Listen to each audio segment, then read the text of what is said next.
Hello everyone, welcome back to the course PH8151 Engineering Physics. Today we will discuss the theory of simple bending. When I say bending, it is usually associated with a beam. A beam is a member whose length is very large compared to other dimensions. So here I have drawn a rectangular beam. And when this beam is simply supported at the ends and loaded at the center, it undergoes bending like this. Let us consider a very small portion of the beam that is bent. So before bending, I am drawing an enlarged view of this small portion here. Before bending, this portion of the beam looks like this. The central layer, I name the central layer as the neutral layer, denoted as NN, and there is a layer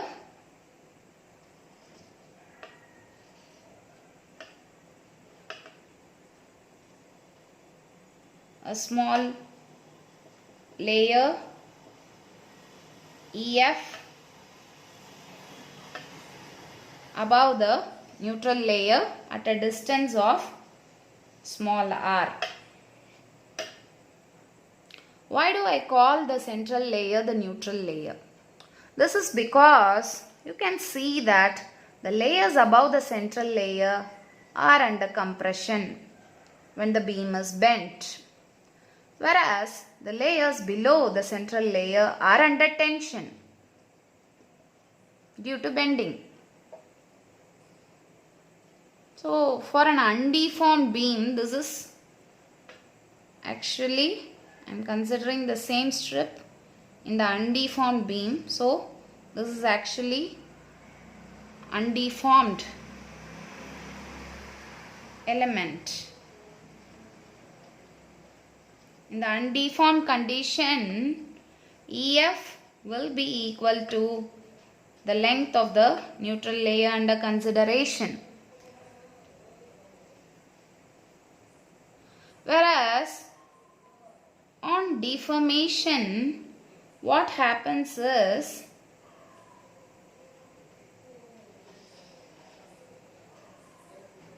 the layers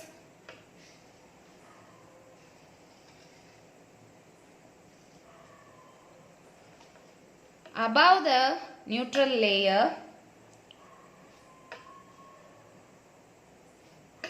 are compressed, while the layers below the neutral layer are elongated. So if you consider this layer EF, it has undergone compression to become E prime F prime, whereas the central layer NN remains N prime with its length unaltered, NN equal to N prime, and you can consider, since it's a very small strip, the bent portion forms an arc of a circle whose center of curvature lies at O, and the radius of curvature of the neutral layer is taken to be R. So N will be same as N prime, which will be R theta, where theta is the arc subtended by this element at the center of curvature. Whereas if you consider this layer E prime F prime at a distance R above the central layer, E prime F prime has a reduced length of R minus R theta. Okay. As can be seen from the definition of strain, strain is change in length by original length. So it is R by R. Change in length is R theta, plus original length is capital R theta. So the strain is R by R. So this is one important inference that we have arrived at based on this discussion. What will be the moment acting on this layer EF? Okay. To understand that, we will consider the transverse section.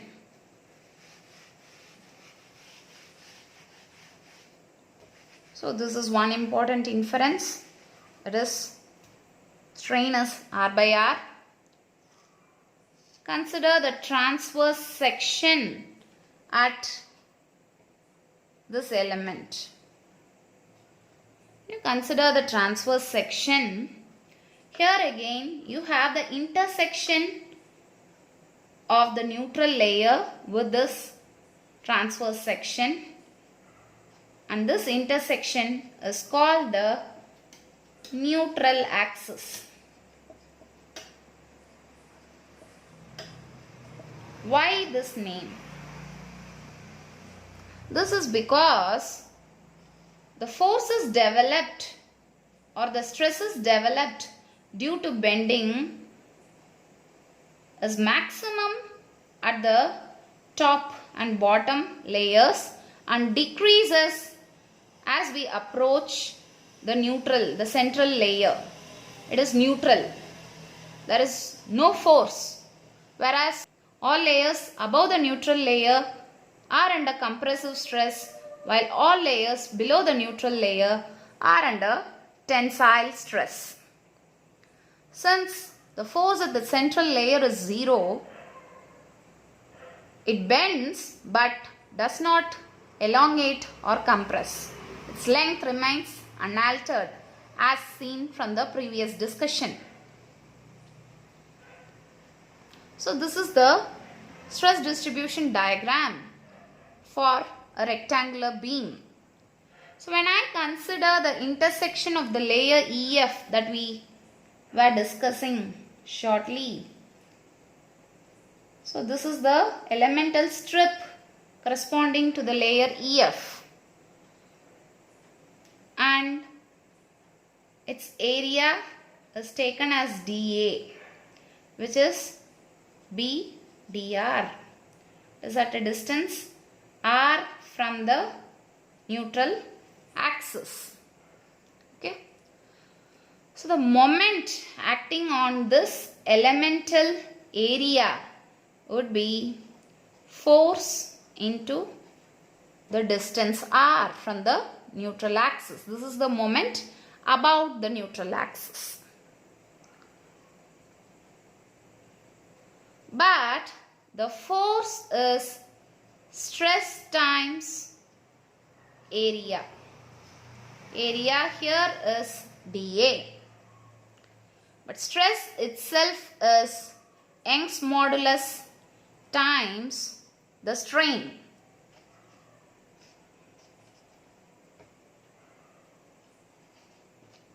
So you have the force to be equal to E by R into dA. So the moment dm would be equal to E by R dA R square. So the net moment, this is the moment on the small strip, the net moment acting on the transverse section is given as m equal to summation dm.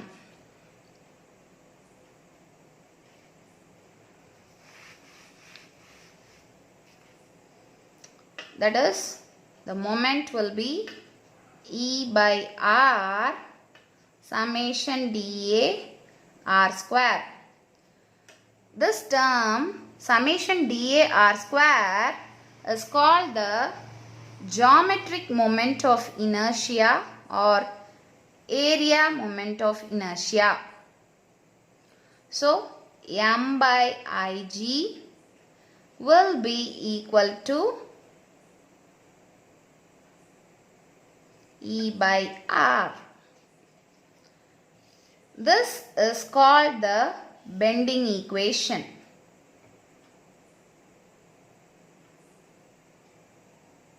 Okay.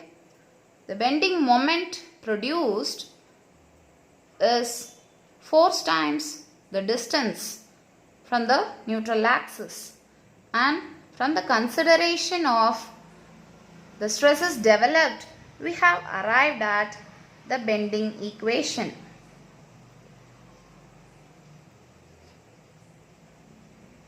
Okay.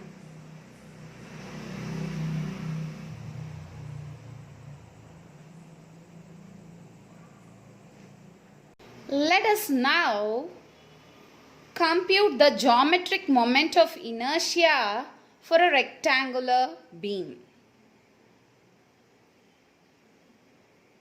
Consider the cross section of the rectangular beam whose breadth is B and thickness is D.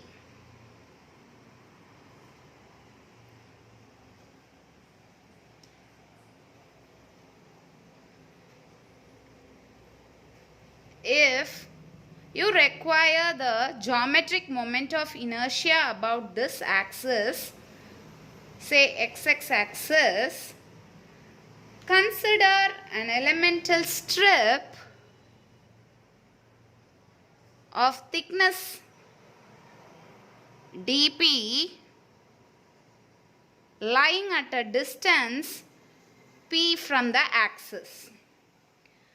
So, the geometric moment of inertia of this elemental strip be dig, where ig denotes the geometric moment of inertia. dig will be dA into p square, p being the distance from the axis about which we require the geometric moment of inertia. dA is the elemental area. In this case, the area of this small rectangular strip. The strip is of thickness dp and its length is b. So, length into thickness gives you the area of the rectangle, the elemental area. So, the geometric moment of inertia of the element will be b p square dp. If you consider the axis, let this be the reference where d is 0 and this is minus d by 2 and this is plus d by 2. So, to get the geometric moment of inertia of the rectangular cross section, you have to integrate between the limits minus d by 2 to d by 2.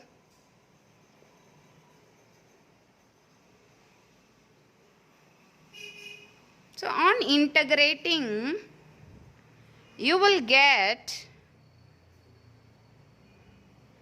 b integral minus d by 2 to d by 2 p square dp. That is b p cube by 3 minus d by 2 to d by 2, which becomes b d cube by 12.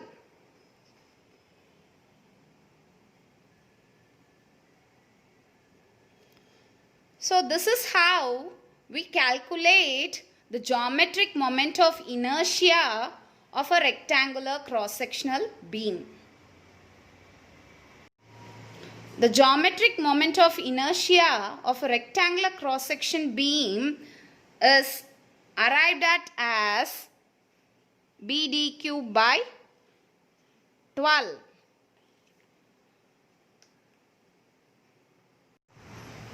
Let us now calculate the geometric moment of inertia of a beam of circular cross-section. When you consider a beam of circular cross-section, you again require the geometric moment of inertia about this axis, say xx. But it is difficult to consider a strip lying at a distance because the strip area varies with the radial distance. Hence, for a circle, we consider the z-axis.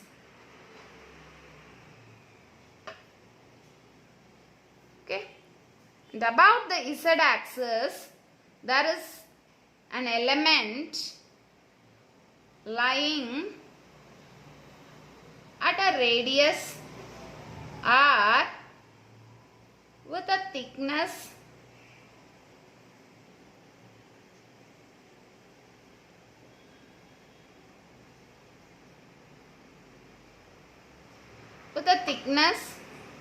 dr. The radius of the circular cross section be capital R. So, the geometric moment of inertia about the z-axis is given as dA.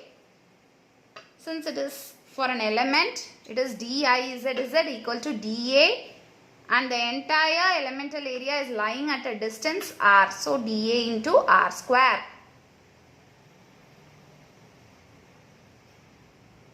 But the elemental area of radius r is 2 pi r dr. 2 pi r being the perimeter, and since the thickness is infinitesimal, you can just multiply it by the thickness to get the area. Substituting, you get dIzz equal to 2 pi r cube dr.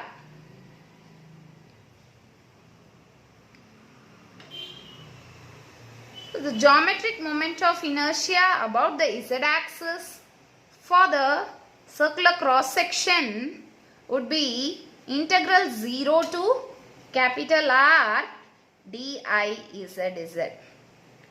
When you substitute, you will get 2 pi r cube dr integral 0 to r. So, Izz, that is the geometric moment of inertia about z-axis, is pi r power 4 by 2. Ixx plus Iyy to be equal to Izz. By the perpendicular axis theorem, you have Ixx plus Iyy equal to Izz. By symmetry, for a circular cross section, Ixx will be equal to Iyy. From these, you have the geometric moment of inertia, that is the geometric moment of inertia about the xx axis will be Izz by 2, that is pi r power 4 by 4.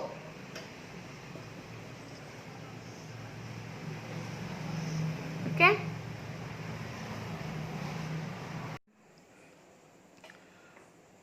Since we are discussing about a simply supported beam, let us discuss the non-uniform bending of the simply supported beam. Why the name non-uniform bending? This is because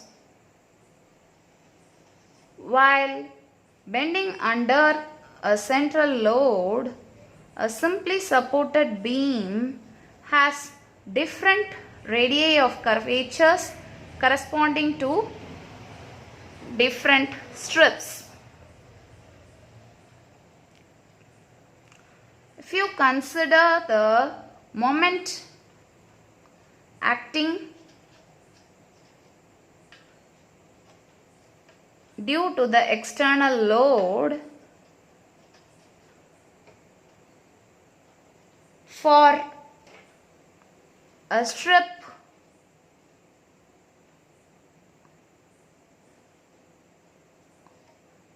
of thickness dx lying at a distance x from the fixed end, you have to consider the forces.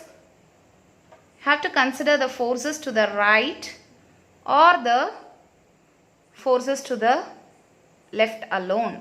So here I will consider the force to the left, and hence the external bending moment is minus W by 2x. Why the minus sign? Conventionally, the clockwise moments are taken to be negative. We have the bending equation m by Ig equal to E by R.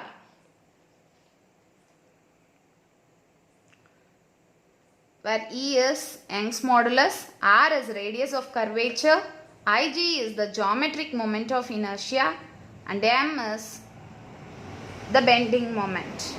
Here, this M is the internal bending moment due to the stresses developed. Whereas the M we have mentioned here is the external bending moment due to the applied forces. The internal bending moment must be equal to the external bending moment according to Newton's third law. Hence, 1 by R will be equal to minus W by 2 EIG into X. Okay.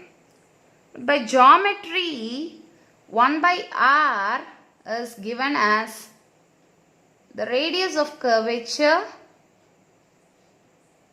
d square y by dx square.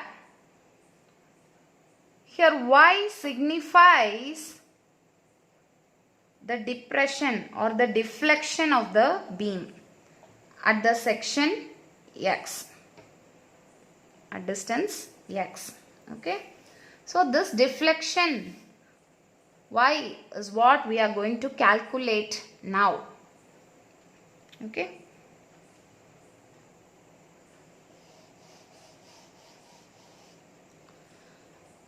D square y by dx square is equal to minus W by 2 EI x.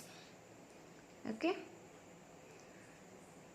On integrating with respect to x, you have dy by dx equal to minus W by 4 EI x square plus C1, where C1 is the integration constant. To find the integration constant at x equal to L by 2, dy by dx is 0. You can see the beam is almost flat even after bending. So the dy by dx is 0 at x equal to L by 2. Y equal to W by minus W by 12 EI x cube plus W L square 16 EI x plus C2. C2 was the second integration constant. At y equal to 0, that is at the end, at x equal to 0, that is at the fixed end, y is also 0. There is no deflection. So C2 becomes 0. So you will have the deflection corresponding to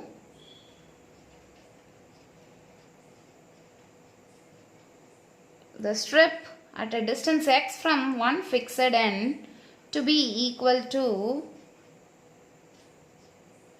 minus w by 12 EI x cube plus w L square by 16 EI x. What will be the deflection at the center, the maximum deflection? Let me name it as delta. The maximum deflection corresponds to x equal to L by 2. When you substitute x equal to L by 2, you get delta, which is minus w by EI into L cube by 96 minus L cube by 32.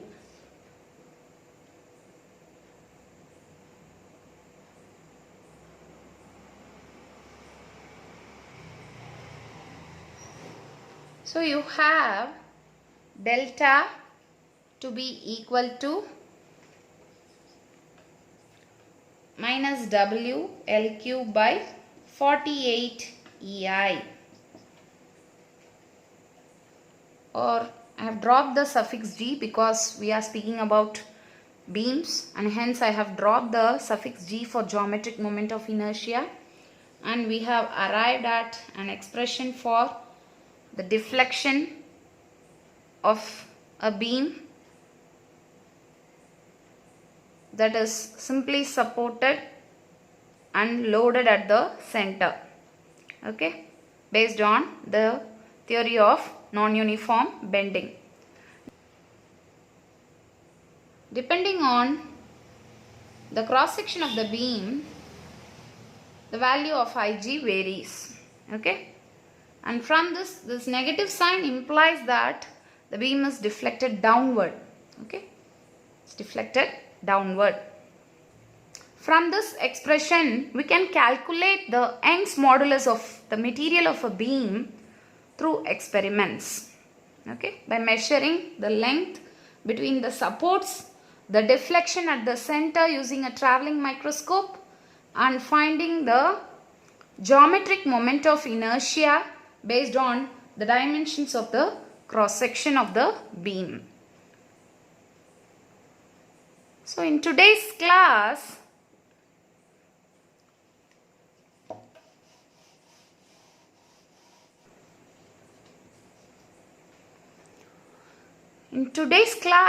we have discussed the theory of simple bending, from which we arrived at the bending equation m by I equal to E by R.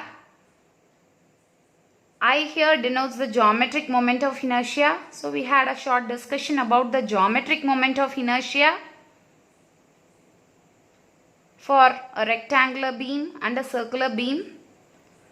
And then we discussed the non-uniform bending theory for a simply supported beam loaded at the center. Hope you have benefited out of this lecture. We will continue in the next lecture. Thank you for now.